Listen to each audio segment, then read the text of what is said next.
Assalamualaikum warahmatullahi wabarakatuh. Perkenalkan, nama saya Faisal Muhammad Firdaus sebagai moderator pada pertemuan kali ini. Kali ini kami dari kelas 25B akan sedikitnya menjelaskan bagaimana dua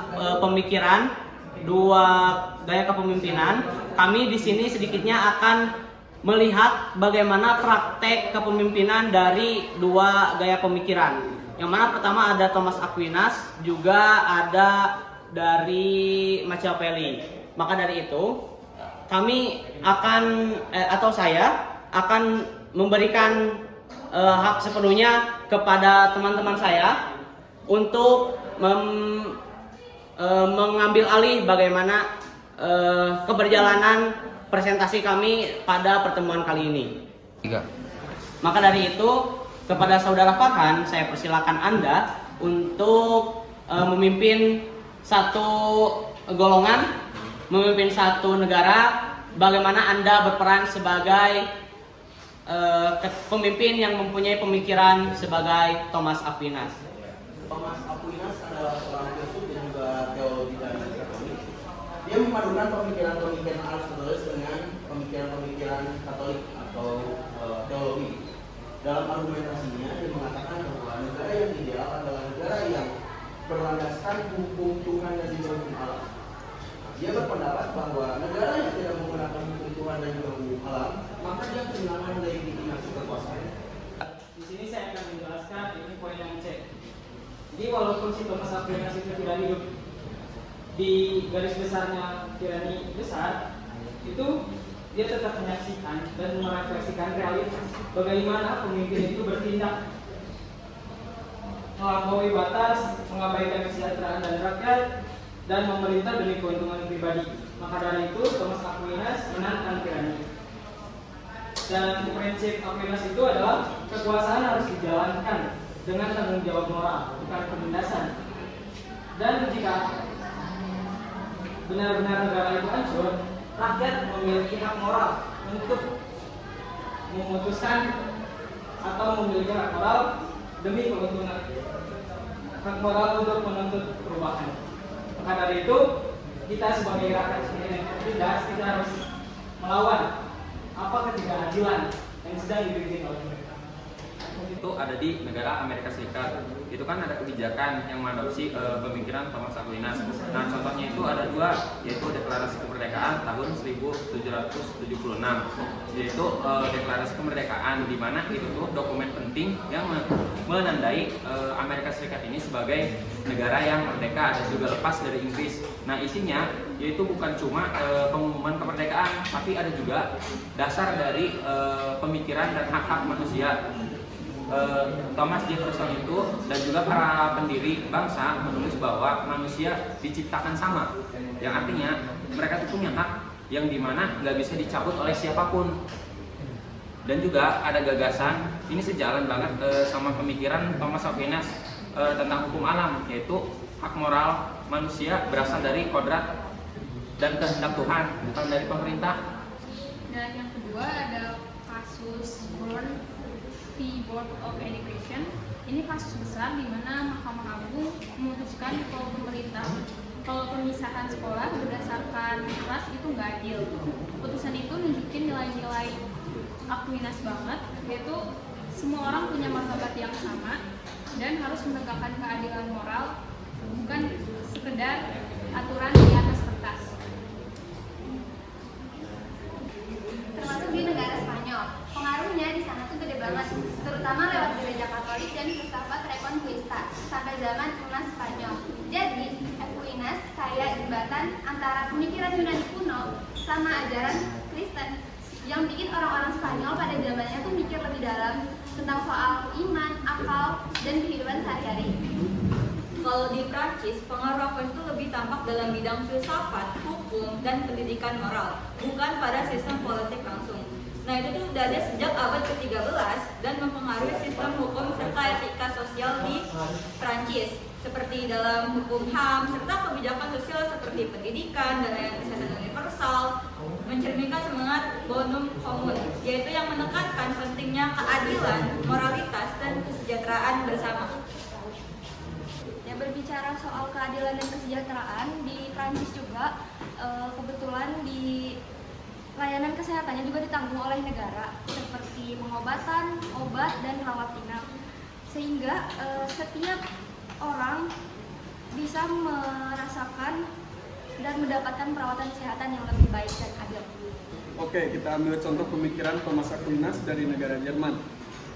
Aquinas percaya bahwa negara harus berlandaskan kepada moral dan akal budi, bukan di atas kekuasaan saja. Nah, saya melanjutkan apa yang di pernyataan teman saya ini. Di Jerman juga prinsip itu terlihat jelas di konstitusinya yang bilang membuat martabat manusia tidak dapat diganggu gugat. Ya. Nilai ini bikin hukum dan kebijakan di sana selalu berpihak pada kemanusiaan. Nah, dan contohnya bisa kita lihat dari sistem sosial stat. Negara yang menjamin kesejahteraan, pendidikan, dan keadilan sosial bagi warganya. Artinya, berarti yang bisa lanjutkan lagi, Jerman maju bukan karena kekuasaan bebas moral, tapi karena kekuasaan dijaga oleh moral. Kalau Machiavelli bicara soal kuasa tanpa etika, Aquinas justru nunjukin lewat Jerman kuasa yang bermoral jauh lebih kuat dan stabil. Pemikiran Thomas Aquinas juga berpengaruh besar di Portugal dalam bidang pendidikan, hukum, dan nilai moral. Masyarakat seperti upah minimum nasional, perlindungan lingkungan, serta rehabilitas narapidana. Nah, intinya kebijakan ini tuh menunjukkan prinsip Aquinas tentang keadilan, kesejahteraan, dan martabat manusia. Pemikiran Thomas Aquinas sendiri juga diterapkan di Italia, contohnya seperti yang ada di Konstitusi 1948, di mana Italia sudah menghapus hukuman mati dalam bentuk apapun, membuat kebijakan fasilitas gratis bagi rakyat, dan Italia juga menegaskan bahwa martabat manusia, kesejahteraan bersama, juga keadilan sebagai dasar hukum. Itulah bagaimana sifat kepemimpinan dari seorang Thomas Aquinas. Maka dari itu, tolong soroti rekan-rekan yang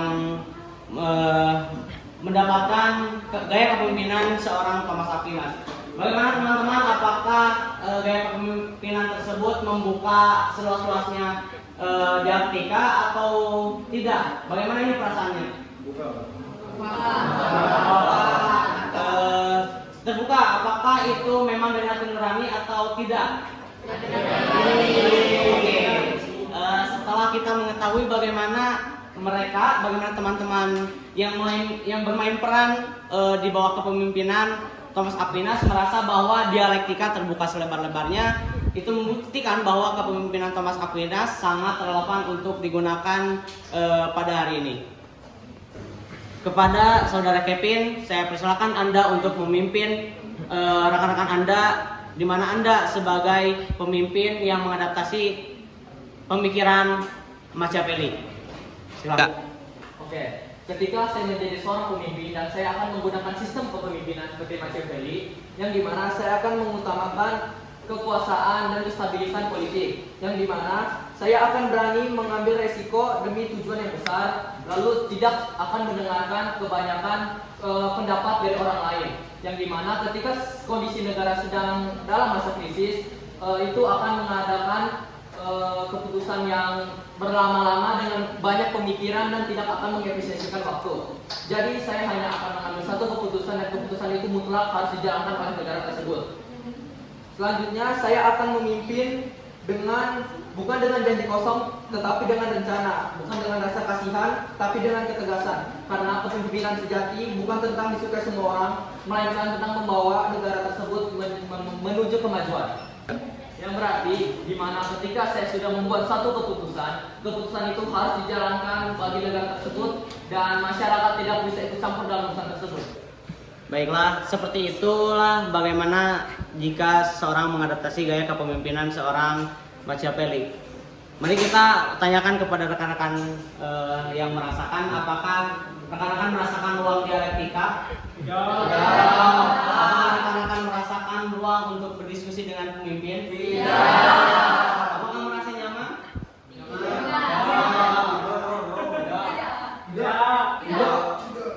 Jujur saja dalam hati kalian, jika tidak ada dialektika, hanya dia yang menjadi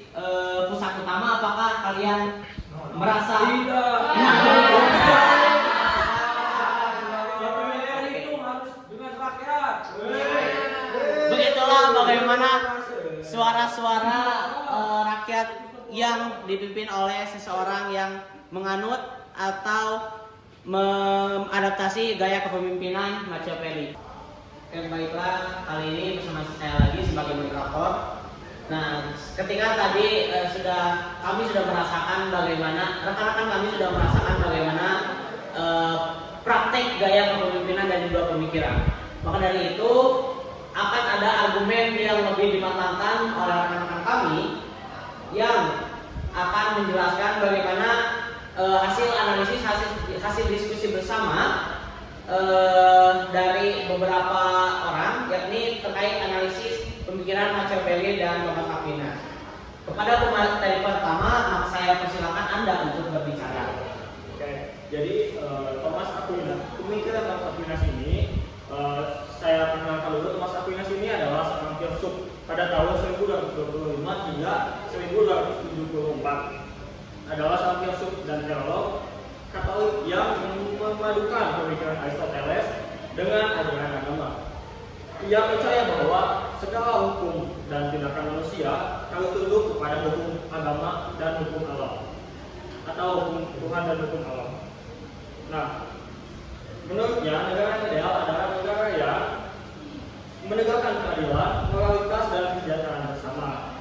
Yang artinya bahwa negara harus berdiri di atas moralitas dan hukum Tuhan. Apa yang dinamakan hukum Tuhan? Hukum Tuhan atau biasa disebut hukum kekal adalah kebijaksanaan Tuhan yang mengatur seluruh ciptaan dan hukum kekal. Ini lahirlah hukum alam dan hukum manusia. Hukum alam dapat dipahami oleh akal manusia, dan hukum manusia adalah hukum yang membuat undang-undang. Lalu tujuan utama politik adalah untuk kebijakan bersama, yang dimana tujuan utama politik ini tidak hanya mementingkan suatu kelompok atau suatu individu, tapi untuk kebijakan semua rakyatnya, yaitu untuk mencegah penyalahgunaan kekuasaan dan relevansi dengan dunia yang berbeda. Sekian. Terima kasih kepada saudara Riki yang telah menjelaskan argumennya. Maka dari itu saya lanjutkan kepada rekan saya untuk menjelaskan argumentasi dari apa yang telah kami diskusikan. Kepadanya saya persilakan. Oke, jadi baik, dilanjut dengan kelebihan dari pemikiran Thomas Aquinas ini. Yang pertama itu ada fondasi moral yang kuat dan anti tirani. Di sini Thomas Aquinas menetapkan moralitas dan juga keadilan ini sebagai bosnya, di mana pemimpin tidak dapat membuat aturan seenaknya karena dibatasi oleh prinsip moralitas dan juga prinsip keadilan ini. Jadi ini merupakan sebuah sistem secara inherent anti kezaliman, di mana pemimpin melayani hukum, bukan sebaliknya. Yang kedua ada perlindungan hak asasi manusia. Hukum alam menjadi cikal bakal gagasan hak asasi manusia modern. Thomas Aquinas percaya bahwa Tuhan itu menciptakan akal budi manusia sebagai gagasan untuk manusia dapat berpikir baik dan buruknya. Hal tersebut berasal dari Tuhan, bahwa hal tersebut menegaskan bahwa negara tidak dapat menentang aturan tersebut karena berasal dari Tuhan. Kemudian hal ini juga memberikan martabat dan hak dasar bagi setiap individu. Yang ketiga, ada menciptakan stabilitas dan legitimasi jangka panjang. Negara yang dijalankan dengan adil dan bertujuan untuk kesejahteraan warganya akan menciptakan kepercayaan. Jadi masyarakat atau rakyat akan patuh pada hukum bukan karena takut, tapi mereka percaya bahwa sistem yang dijalani ini merupakan sistem yang baik dan benar. Kemudian kita masuk ke kekurangannya. Kekurangan pemikiran Thomas Aquinas yang pertama itu lambat, kaku, dan tidak adaptif dalam kondisi kritis. Jadi karena pemikiran ini merupakan hal yang menekankan pada proses adil, musyawarah, dan taat, bahwa jadi tidak dapat memutuskan keputusan secara untuk merespon ancaman yang darurat. Jadi tidak dapat merespon dalam keadaan yang kritis. Kemudian yang kedua, berpotensi menjadi teokratis dan tidak toleran. Mengapa hal tersebut? Karena hukum Tuhan yang dijalankan ini secara langsung dapat menjadi sistem politiknya, di mana sistem ini beresiko menjadi negara agama, yaitu teokratis, yang menindas kelompok minoritas yang memiliki kepercayaan atau keyakinan yang berbeda. Dan yang terakhir, yang ketiga, itu terlalu idealis dan naif terhadap sistem manusia, terhadap sifat manusia. Filsafat ini berasumsi bahwa pemimpin itu selalu baik dan benar, menjadi secara benar, padahal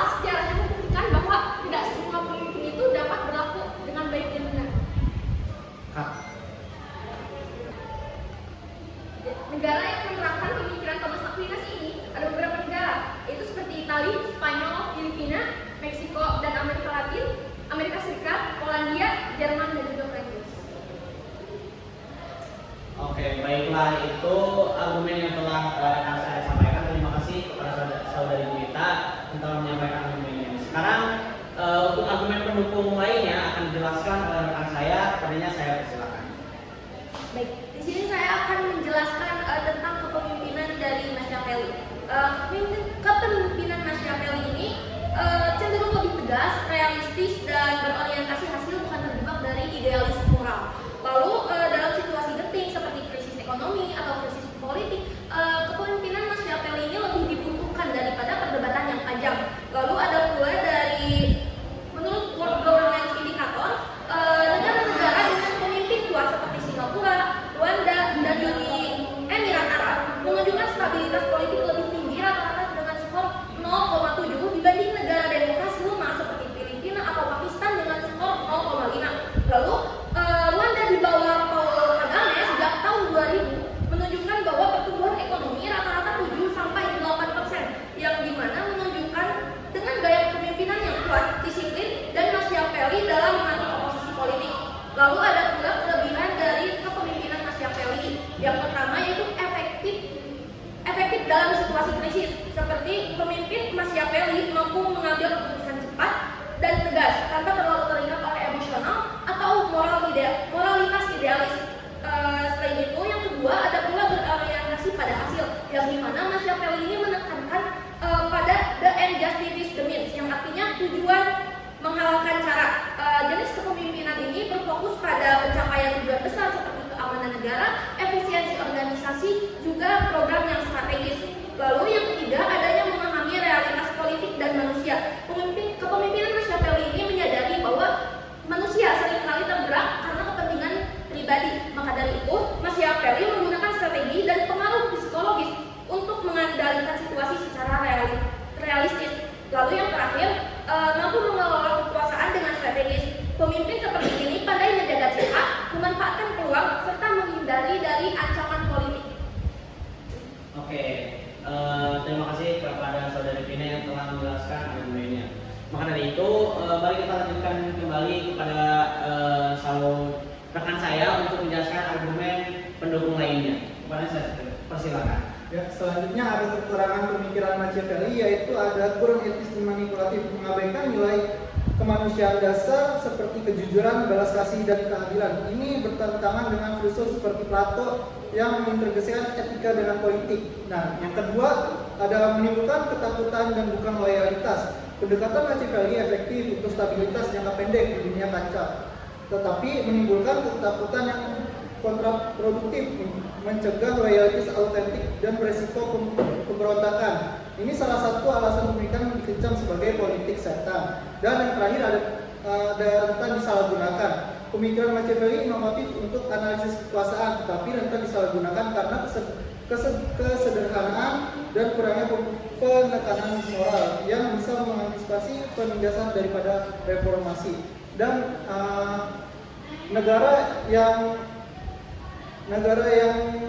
menerapkan pemikiran Machiavelli ada 3, yaitu Jerman di bawah kekuasaan Adolf Hitler, Uni Soviet di bawah kekuasaan Joseph Stalin, dan terakhir ada Korea Utara di bawah kepemimpinan sepanjang masa Kim Il-sung dan sampai Kim Jong-un. Sekian. Dan sekarang ada poin terakhir. Sebelum itu terima kasih kepada saudara Dadan yang telah menjelaskan argumen pendukungnya. Maka dari itu kepadanya untuk menyampaikan argumen terakhir saya persilakan. Pada kesempatan kali ini saya ingin menjelaskan mengenai kesimpulan yang telah didapatkan dari hasil diskusi yang telah kita laksanakan, bahwa kelas kami menyimpulkan pemikiran yang ideal untuk dilaksanakan yaitu pemikiran dari Thomas Aquinas, bahwa pemikiran ini menekankan kepada keadilan dan moralitas yang ditekankan. Bahwa Thomas Aquinas ini mengajarkan kepada kita bahwa negara yang tanpa moralitas akan kehilangan arah, sedangkan negara yang berlandaskan nilai ilahi dan kemanusiaan akan mendapatkan kesejahteraan dan kedamaian bagi rakyatnya. Seperti yang diberikan contoh apabila diterapkan di Indonesia, bahwa Indonesia adalah negara yang beragama dan juga sistem pemerintahannya yang demokratis, yang menekankan hak-hak yang disampaikan oleh rakyatnya sendiri. Nah, maka hal ini ideal untuk dilaksanakan di Indonesia, yang dimana Indonesia ini negara yang beragama dan demokratis, menekankan tidak adanya kewenang-wenangan dan tidak adanya keotoriteran. Mungkin itu. Oke, kami akan menambahkan lagi kesimpulan-kesimpulan yang lain. Kepadanya saya persilakan. Baik, jika kita berbicara terhadap kebutuhan pemikiran Thomas Aquinas ini yang ditekankan pada menciptakan stabilitas dan kesejahteraan berkelanjutan. Hal tersebut mengapa pemikiran Thomas Aquinas ini bisa dikatakan sebagai pemikiran yang ideal untuk menciptakan suatu negara? Karena di sini kelebihannya itu dapat menciptakan kesejahteraan yang berkelanjutan. Kemudian negara yang dijalankan dengan adil dan bertujuan untuk kesejahteraan warganya akan menciptakan kepercayaan.